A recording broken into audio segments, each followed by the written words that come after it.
இலங்கைக்கும் இந்தியாவுக்கும் இடையில ஒரு ராஜதந்திர ரீதியான சிக்கல் திரும்பவும் உருவாகியிருக்கு. ரெண்டு நாடுகளுக்கும் இடையில மீனவர்களுக்கு இடையில நடந்து கொண்டிருக்கிற பிரச்சனைன்றது எல்லாருக்குமே நல்லா தெரியும். அந்த பிரச்சனையை தீர்க்கிறதுக்கான முயற்சிகள் முன்னெடுக்கப்பட்டிருந்தாலும் யாராலையும் இதுவரைக்கும் பல வருஷங்கள் கடந்தும் அந்த பிரச்சனைக்கு தீர்வு காண முடியாமல் இருக்கு. இப்படியான ஒரு சந்தர்ப்பத்தில் தான் இந்தியாவினுடைய வெளிவிவகார அமைச்சர் சொல்லியிருக்கிற கருத்துக்கு இலங்கையிலிருந்து கடுமையான ஒரு எதிர்ப்பு தெரிவிக்கப்பட்டிருக்கு. வழக்கமாகவே மீனவர்கள் தரப்பிலிருந்து சொல்லப்படுற எதிர்ப்பு கருத்துக்களையும் தாண்டி இன்றைக்கு கடற்றொழில் அமைச்சர் நேரடியாக பகிரங்கமான சில கருத்துக்களை பதிவு செய்திருக்கிறார்.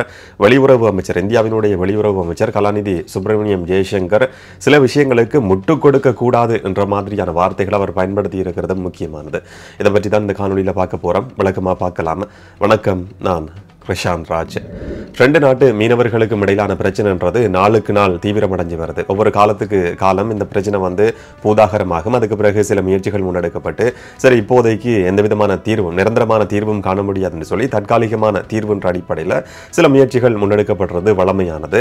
காலத்துக்கு காலம் இந்த மாதிரியான விஷயங்கள் பேசப்பட்டாலும் இதுவரைக்கும் ரெண்டு நாட்டு அரசாங்கங்களாலையும் அது எந்த கட்சியை சேர்ந்த தரப்பு ஆட்சிக்கு வந்தாலும் சரி நிரந்தரமான ஒரு தீர்வு அரசியல் ரீதியிலையும் காண முடியாமல் இருக்கு. மீனவர்கள் என்ற ரீதியிலையும் ரெண்டு நாட்டு மீனவர்களுக்கு இடையில பேச்சுவார்த்தைகள் நடத்தப்பட்டிருந்தாலும் கூட இதுவரைக்கும் இந்த பிரச்சனைக்கு நிரந்தரமான ஒரு தீர்வை காண முடியாமல் இருக்கு.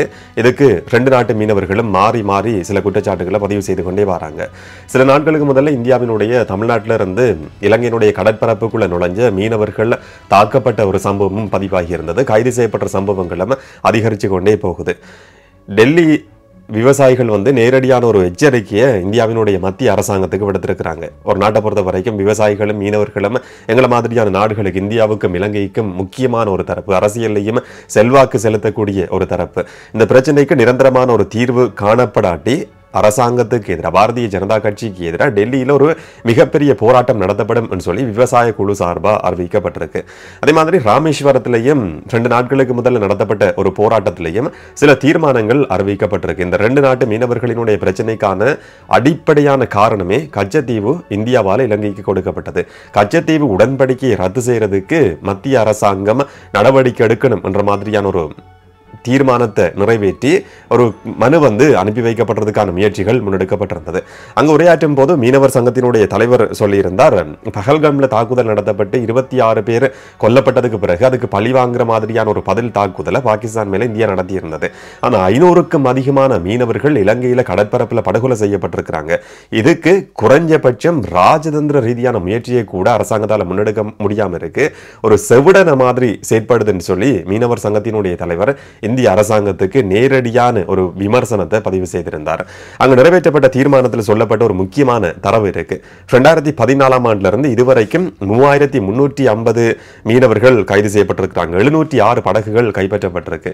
இதுல 21 படகுகள் மட்டும்தான் திருப்பி கொடுக்கப்பட்டிருக்கு. 200 கோடி ரூபாவுக்கு அதிகமான இழப்பை தமிழ்நாட்டு மீனவர்கள் சந்திச்சிருக்கிறாங்க. ஆனா இந்த ஒரு தீர்வையும் காண முடியாம தோல்வியடைஞ்ச ஒரு அரசாங்கமா இந்த அரசாங்கம் மாறி இருக்குன்னு சொல்லி ஒரு விமர்சனம் பதிவு செய்யப்பட்டிருந்தது. தொடர்ச்சியா இந்த மீனவர்கள் தரப்புல இருந்தும் விவசாயிகள் தரப்புல இருந்தும் மத்திய ஆளுங்கட்சிக்கு கடுமையான அழுத்தம் பிரயோகிக்கப்பட்டு வருது. ஒரு சில நாட்களுக்கு முதல் நடத்தப்பட்டிருக்கிற பாரதிய ஜனதா கட்சியினுடைய இளைஞர் மாநாட்டில் உரையாற்றும் போது இந்தியாவினுடைய வெளிவிவகார அமைச்சர் கலாநிதி சுப்பிரமணியம் ஜெய்சங்கர் சொல்லியிருக்கிறார், இந்த பிரச்சனைக்கான அடிப்படையான காரணமே காங்கிரஸ் ஆட்சி காலகட்டத்தில் எடுக்கப்பட்ட 2 தீர்மானங்கள். அந்த காலகட்டத்தில் எடுக்கப்பட்ட தீர்மானம் உடன்படிக்கைகள் தான் இந்த பிரச்சனைக்கான காரணம். அதனுடைய பின் விளைவுகளை இன்றைக்கு தமிழ்நாட்டு மீனவர்கள் சந்திச்சு கொண்டிருக்கிறாங்க. எங்களுடைய கட்சிக்கும் இதுக்கும் இடையில் எந்த விதமான சம்பந்தமும் கிடையாதுன்ற மாதிரியான ஒரு கருத்தை அவர் சொல்லியிருக்கிறார். 1974ஆம் ஆண்டுல ஒரு உடன்படிக்கை கைச்சாத்திடப்பட்டு இந்தியாட்ட இருந்த கச்சத்தீவு இலங்கைக்கு தாரை வார்த்தை கொடுக்கப்பட்டிருந்தது.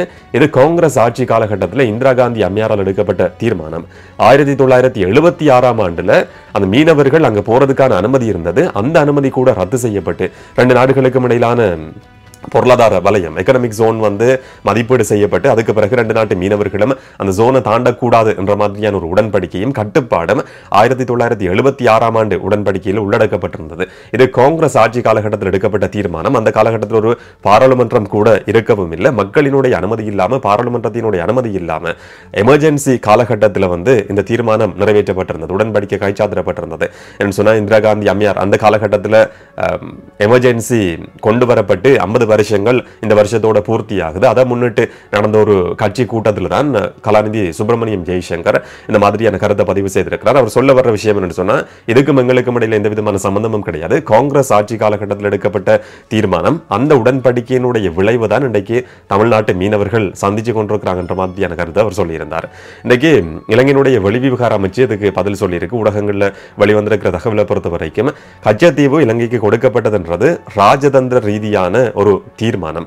அதையும் தாண்டி சர்வதேச சட்டத்துக்கு அமைய செய்யப்பட்டிருக்கிற ஒரு உடன்படிக்கை.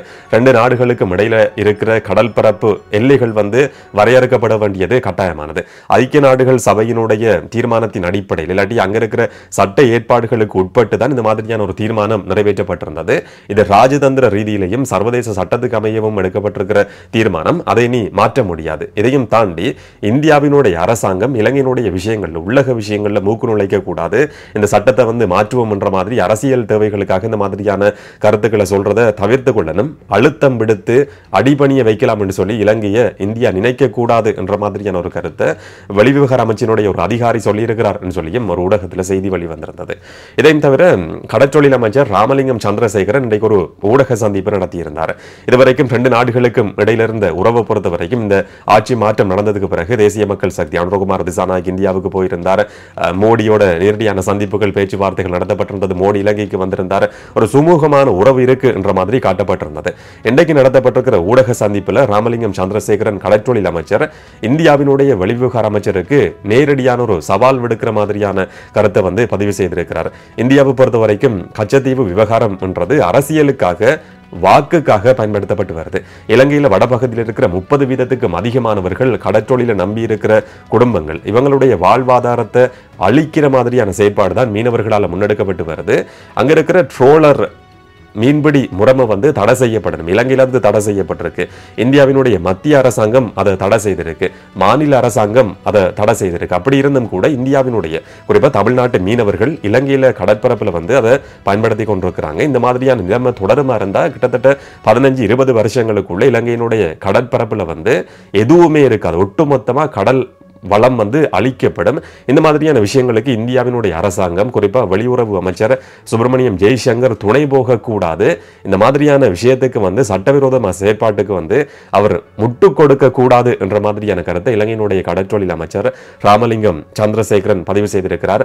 ரெண்டு நாடுகளுக்கும் இடையிலான ஒரு ராஜதந்திர பிரச்சனையாகவும் இது இன்றைக்கு மாறி இருக்கு. கலாநிதி சுப்பிரமணியம் ஜெய்சங்கர் ஒரு கருத்து சொல்றாரு. அதுக்கு பிறகு இலங்கையினுடைய வெளிவிவகார அமைச்சு நேரடியான ஒரு பதில எச்சரிக்கை விடுக்க கூடாது என்ற மாதிரியான கருத்து சொல்லி இருந்தது. இப்ப இன்றைக்கு கடற்றொழில் அமைச்சர் ராமலிங்கம் சந்திரசேகரன் ஒரு ஊடக சந்திப்பை நடத்தி அவருக்கு இந்த மாதிரி நீங்க முட்டு கொடுக்காதீங்கன்ற மாதிரியான கருத்தை பதிவு செய்திருக்கிறார். ரெண்டு நாடுகளுக்கும் இடையில ஒரு சுமூகமான உறவு இருந்தது. இந்த பிரச்சனைன்றது இன்றைக்கு பூதாகரமா மாறி இருக்கு. தேர்தல் காலகட்டத்தில் இலங்கையினுடைய கடற்றொழில் அமைச்சர் சொல்ற மாதிரி கலாநிதி சுப்பிரமணியம் ஜெய்சங்கர் இருக்க முடியும், இல்லாட்டி பிரதமர் மோடி தமிழ்நாட்டுக்கு தேர்தல் பிரச்சாரத்துக்கு போற சந்தர்ப்பத்திலே இருக்க முடியும். கச்சத்தீவை நாங்க மீட்போம் என்ற மாதிரியான வாக்குறுதியை பல சந்தர்ப்பங்களில் கொடுத்திருக்கிறார். ஆனா இலங்கையினுடைய அரசியல்வாதிகளோட, பிரதமரோட, ஜனாதிபதிகளோட நடக்கிற சந்திப்புகள்ல கச்சத்தீவு எங்களுக்கு தரப்படணும் என்ற கோரிக்கையை முன் வச்சிருக்கிறாங்களான்னு கேட்டா கிடையாது. ஏன்னு சொன்னா இலங்கையினுடைய அரச தரப்பு சொல்ற மாதிரி அது ராஜதந்திர ரீதியான உடன்படிக்கை, சர்வதேச சட்டத்துக்கு அமைய செய்யப்பட்டிருக்கிற ஒரு உடன்படிக்கை. அதை நினைக்கிற மாதிரி மாற்ற முடியாது. கச்சத்தீவை திரும்ப பெற்றுக்கொள்றதுன்றது நடைமுறை சாத்தியம் இல்லாத ஒரு விஷயம். ஆனா அங்க இருக்கிற மீனவர் பிரச்சனைக்கான அடிப்படையான காரணம் கச்சத்தீவு மட்டும் கிடையாதுன்றது அங்க இருக்கிற அரசியல்வாதிகளுக்கும் தெரியும். ஏன் இந்த பிரச்சனையோட நேரடியாக சம்பந்தப்பட்டிருக்கிற மீனவர்களுக்கும் தெரியும். அந்த மீனவர்கள் பயன்படுத்தி கொண்டிருக்கிற மீன்பிடி முறைமை தான் இதுல இருக்கிற மிக முக்கியமான ஒரு பிரச்சனை. அங்க இருக்கிற மீனவர்களுக்கு இது தெரிஞ்சாலும் கூட கச்சத்தீவு மட்டும்தான் அடிப்படையான பிரச்சனைன்ற மாதிரி காட்டுறதுக்கான முயற்சிகள் தொடர்ச்சியாவே முன்னெடுக்கப்பட்டு வருது. பொட்டம் ட்ரோலிங் என்று சொல்லப்படுற இழுவை மடி மீன்பிடி முறைமை தடை செய்யப்படுமா இருந்தா அதை மீனவர்கள் கைவிடுவாங்களா இருந்தா அடுத்த கட்டத்துக்கு போக முடியும். அதுக்கு பிறகு இந்த பிரச்சனையை மனிதாபிமான ரீதியில பார்க்க முடியும் என்று சொல்லி இலங்கையினுடைய மீனவர்களால பல சந்தர்ப்பங்களையும் உறுதிமொழி கொடுக்கப்பட்டிருக்கு. ஆனா தமிழ்நாட்டு மீனவர்களை பொறுத்த வரைக்கும் எல்லை தாண்டி வர்றாங்கன்றது ஒரு பிரச்சனை. இழுவை மடி என்று சொல்லப்படுற சட்டவிரோதமான ஒட்டுமொத்த கடல் வளத்தையும் அழிக்கக்கூடிய ஒரு மீன்பிடி முறைமையை பயன்படுத்தி தான் அந்த மீனவர்கள் மீன்பிடிச்சு கொண்டிருக்கிறாங்கன்றதும் இதுல இருக்கிற பேசப்படாத, இல்லாட்டி பேச விரும்பாத, இந்திய தரப்பு பேச விரும்பாத மிக முக்கியமான ஒரு பிரச்சனை. இன்றைக்கு ரெண்டு நாட்டு ராஜதந்திர பிரச்சனையா இது மாறி இருக்கு. எதிர்வரும் நாட்களில் நடக்க போற பேச்சுவார்த்தைகள்ல என்ன நடக்க நடக்கும்ன்றதை பொறுத்திருந்து பார்க்கலாம். இதை பற்றி நீங்கள் என்ன நினைக்கிறீங்கன்றதை மறக்காமல் கமெண்ட்டில் பதிவு செய்யுங்க. இன்னும் ஒரு காணொலியில் இன்னும் ஒரு தகவலோட சந்திக்கலாம். வணக்கம்.